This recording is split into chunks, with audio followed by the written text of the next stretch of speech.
વાત કરીએ રાજકોટની તો રાજકોટના જેતપુરના પીપળવા ગામે મંડળીમાં હોબાળો કે જ્યાં સહકારી મંડળીના ખેડૂત સભાસદોનો હોબાળો જોવા મળ્યો છે। ત્યારે ખેડૂત સભાસદોની જાણ બહાર કમિટીની રચના કરવામાં આવી કે જ્યાં જાણ કર્યા વગર નિમણૂક કરવામાં આવ્યા હોવાના આક્ષેપ લગાવવામાં આવ્યા છે। ત્યારે સભાસદોને પ્રમુખે ઉડાવ જવાબ આપ્યા હોવાના પણ આક્ષેપ કર્યા છે। ત્યારે ખેડૂત સભાસદોએ ભારે સૂત્રોચ્ચાર સાથે વિરોધ કર્યો।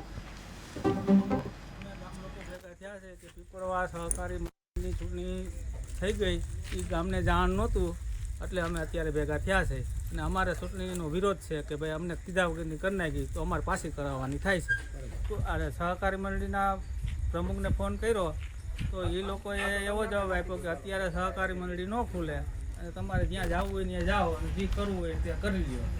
અમે ગામ લોકો ભેગા થયા છે કે પીપળવા સહકારી મંડળીની ચૂંટણી થઈ ગઈ એ ગામને જાણ નહોતું એટલે અમે અત્યારે ભેગા થયા છે અને અમારે